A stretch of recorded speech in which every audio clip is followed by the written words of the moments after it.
This is a really fun film, and it's certainly not your usual role. Probably didn't think about playing a snake much early in your career. But what kind of preparation did you do to get into the headspace of a taipan snake? Um, well, I just did a little research on the kind of the concrete stuff, like how snakes move and eat and their lifestyle, and obviously the other creatures, the scorpion and the spider and the koala. I just did your usual kind of brush up on my, animal knowledge. And then the rest of it was just kind of creating Maddie's inner world, which was really fun because, she's someone who's been conditioned to believe she's this horrible thing. And she has to learn to accept who she is. And not only that, but be empowered by it and lead this kind of gang of animals back to the Outback. So, she's a fantastic character with a complex emotional life.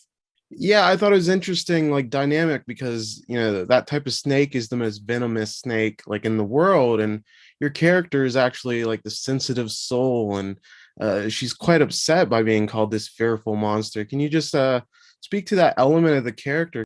Yeah, she's been in captivity since she was an egg, and she's this, she doesn't see how she's perceived by the rest of the world, and she feels like she's completely, normal. She's going about her business, and it's not until she reveals her fangs and she realizes she's kind of being exploited by the zoo and by the man that raised her, Chaz.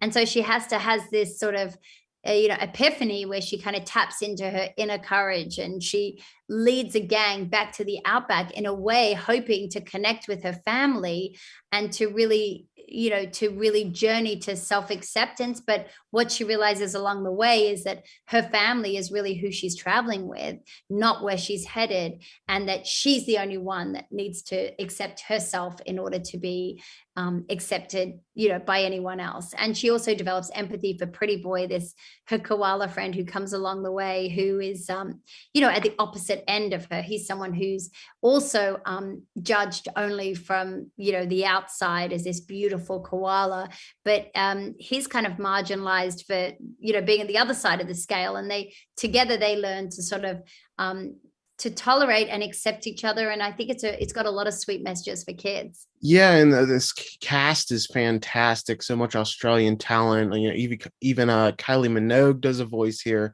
What does it mean for you to be in a film that's really just this celebration of Australia? It's so fun. I'm so proud of it. I love Eric Bana. I grew up watching him on a comedy show when I was a kid, and Guy Pearce and Keith Urban and Jackie Weaver and Tim Minchin, incredibly talented Tim Minchin.